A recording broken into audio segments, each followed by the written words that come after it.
Welcome to Virtual Learning Network. Session number 13, Foundation Course in Science and Technology, Evolution of Man.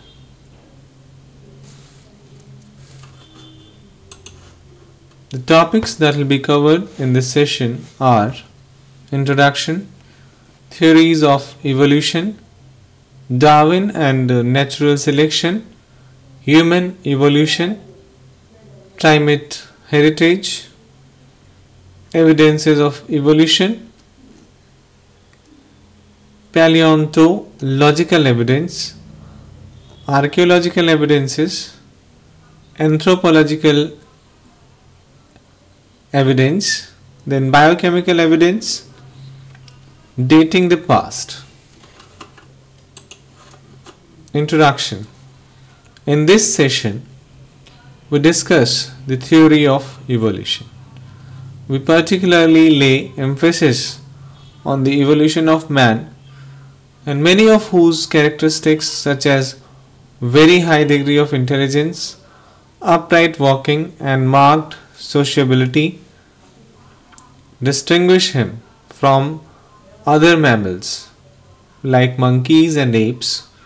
We have tried to reconstruct the origin of man by putting together the traditional study of fossils, the study of mankind, especially if its societies, customs and structure, or what we call anthropology, and evolution of the man as an animal through studies of cellular and biological macromolecules.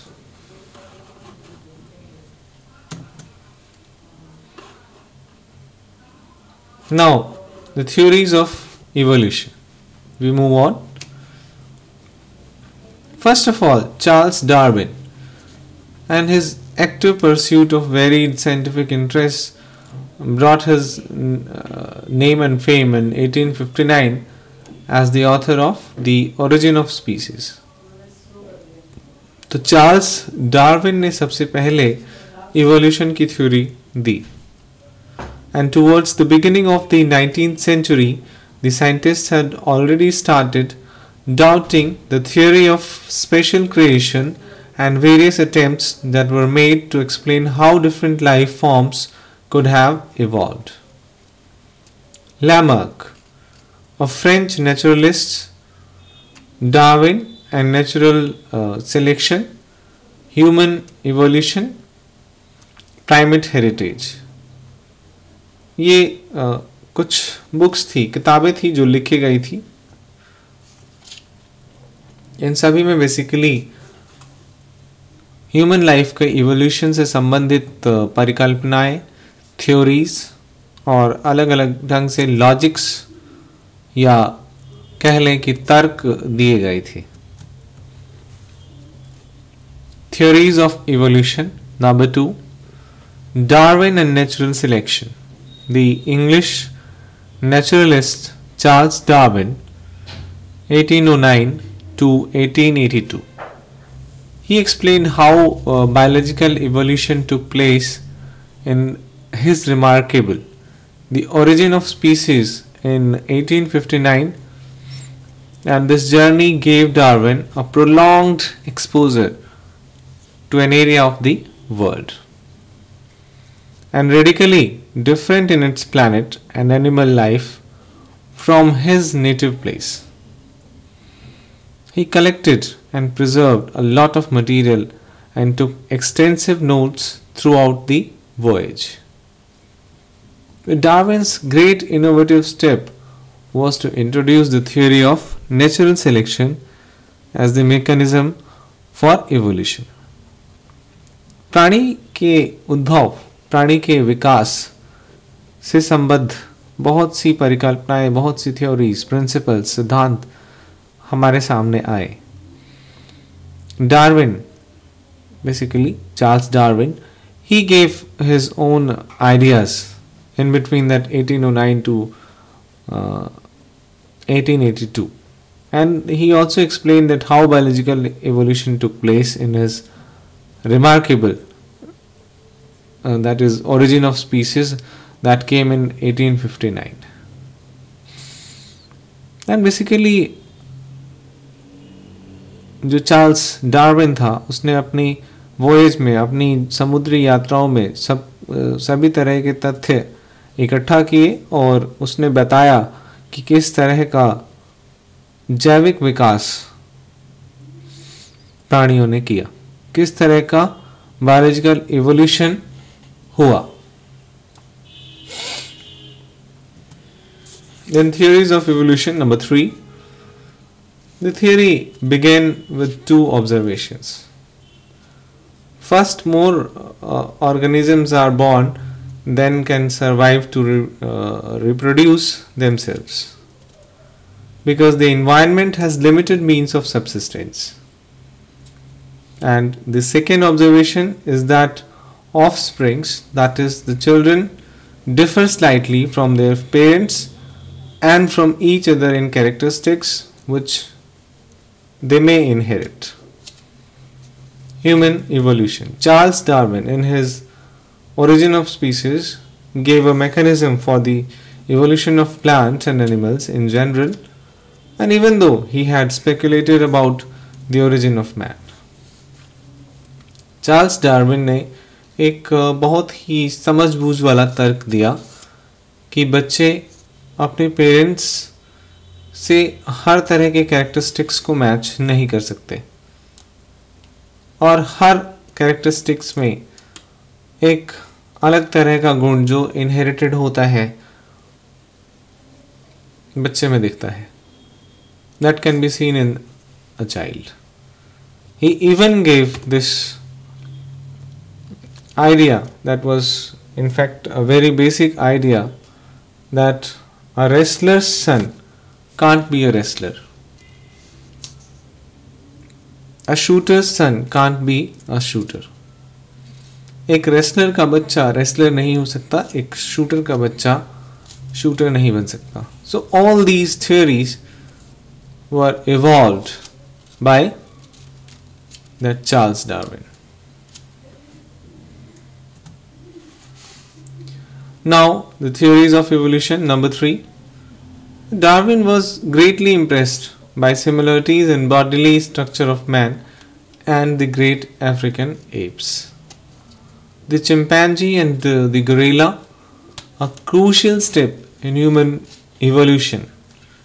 Enlargement of brain can be seen as a result of the slowing down of development in the embryo of an ape-like ancestor.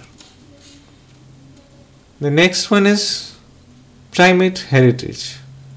Primates, the order to which man belongs, along with the apes and monkeys, were active during the night. That is, they were nocturnal in the beginning of their evolution. So you can see कि जो bodily structure है human being का उसको किस तरह से minutely observe किया Charles Darwin ने, और उसने देखा कि अफ्रीका में जो एप्स थे,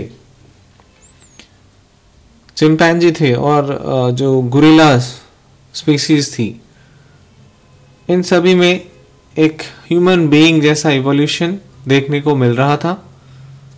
उनका ब्रेन का एनलार्जमेंट सेम था और जिस तरह का डेवलपमेंट एक ह्यूमन बीइंग में देखा जाता है उसी तरह का डेवलपमेंट एक चिंपैंजी के न्यूबॉर्न उसके बेबीज में देखा जा सकता था.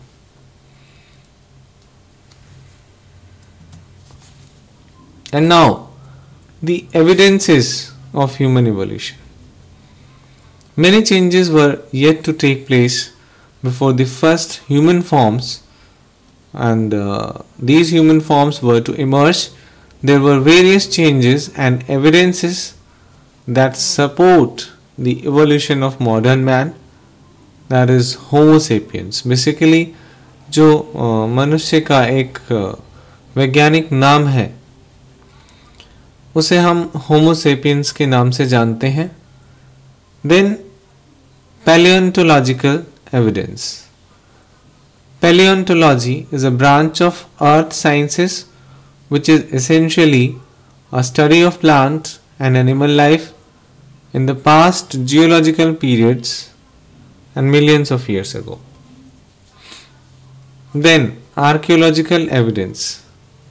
The study of human antiquities, especially of that prehistoric period, that is known as archaeology. तो अगर हम ह्यूमन इवोल्यूशन की, मानव के विकास की, उद्भव की बात करें तो हम आर्कियोलॉजिकल एविडेंसेस को इग्नोर नहीं कर सकते। जितने भी ऐतिहासिक प्रमाण हमें मिले हैं उसी की मदद से हम ये पता लगा सकते हैं कि किस तरह से ह्यूमन इवोल्यूशन हुआ, किस तरह से प्राणी मात्र का विकास हुआ। Then evidences of human evolution. Number 2, anthropological evidences. The modern humans arose at a time when the earth was going through a very cold and icy period that was also known as Ice Age. तो मनुष्य का जब विकास शुरू हुआ था तो हम कह सकते हैं कि अर्थ, हमारी पृथ्वी, एक कोल्ड और आइसी पीरियड से होकर गुजर रही थी। Then the biochemical evidences.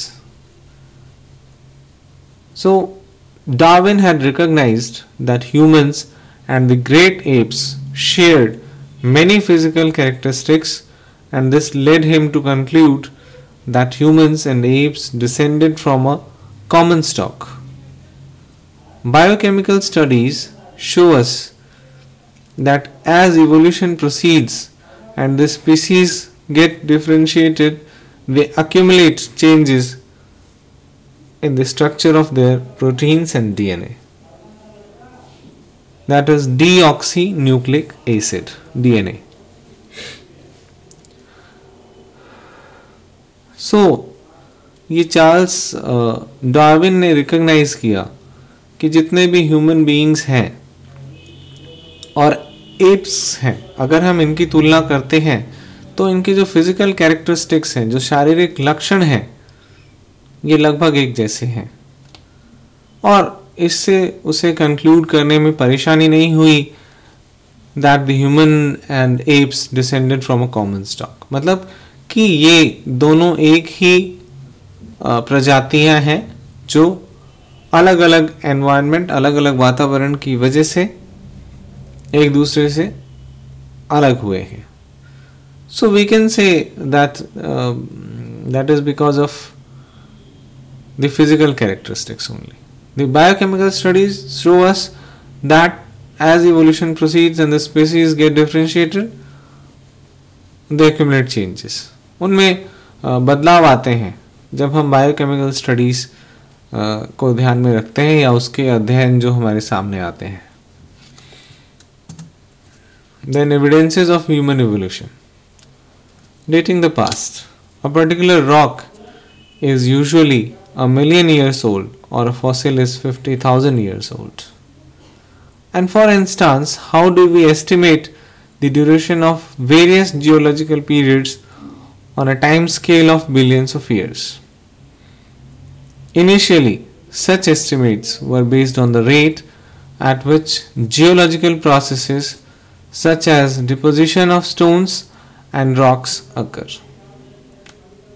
Many layers of rock originated as deposits in the sea and at the mouths of the river.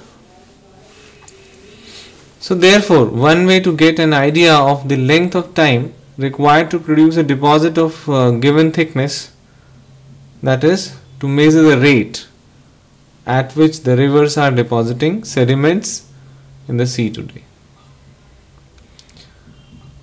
तो ये एक पार्टिकुलर तरीका है जिसके थ्रू हम जान पाते हैं कि ह्यूमन इवोल्यूशन कब से चला आ रहा है और इसका अध्ययन हम किसी भी एक पर्टिकुलर रॉक को लेकर कर सकते हैं. A particular rock is that is usually a million years old, or can say there is a fossil which is 50,000 years old. तो इसकी मदद से हम उन एविडेंसेस को, उन प्रमाणों को तलाश करते हैं जिससे हमें ह्यूमन इवोल्यूशन या प्राणी मात्र का विकास किस तरह से हुआ यह पता लगाने में मदद मिलती है.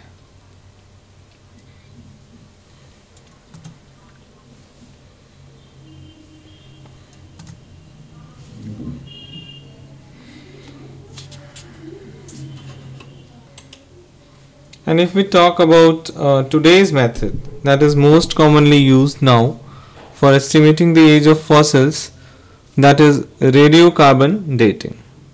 The radioactive isotope of carbon is commonly known as carbon 14. इसको हम carbon 14 के नाम से जानते हैं. And since that carbon 14 is chemically the same as ordinary carbon, both are absorbed by plant and animal tissues in the same proportion as they are. They are present in the atmosphere as carbon dioxide. Plants use this carbon dioxide in making their food. Animals eat the plants,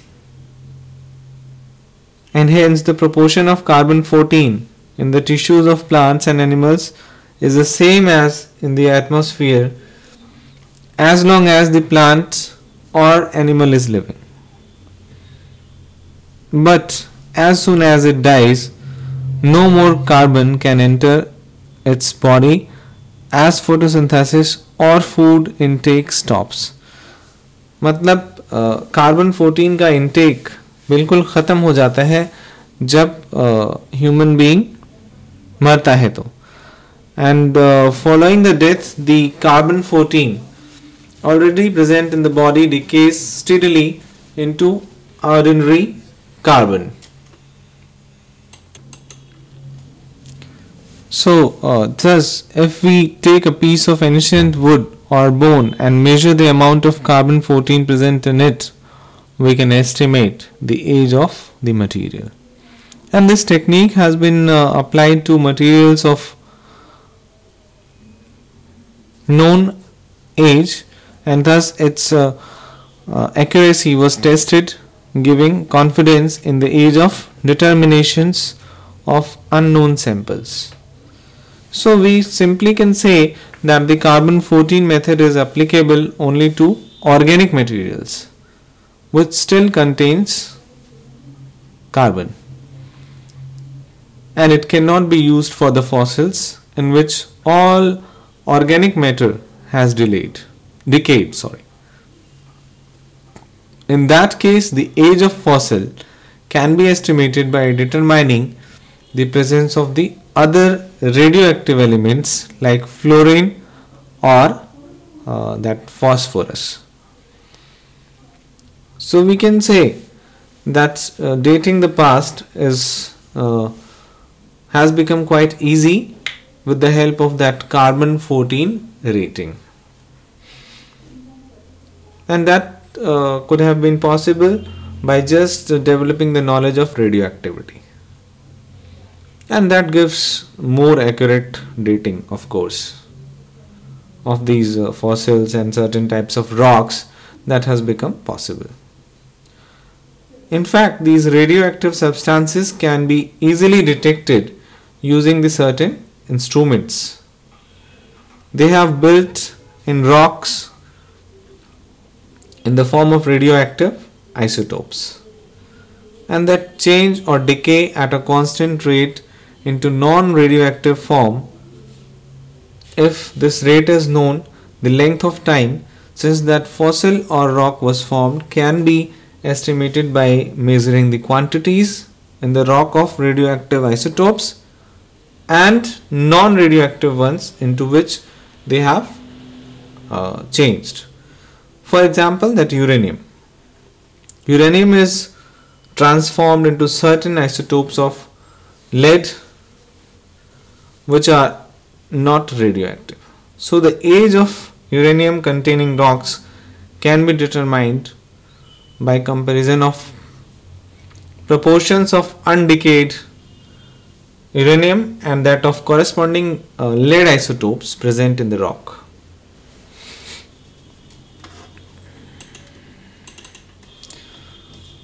So at the end of the session you have two questions to do yourself. First, what does Darwin theory speak about? And the second one is, what is electromagnetic radiation? Thanks. That's all for the session. We learning, happy learning.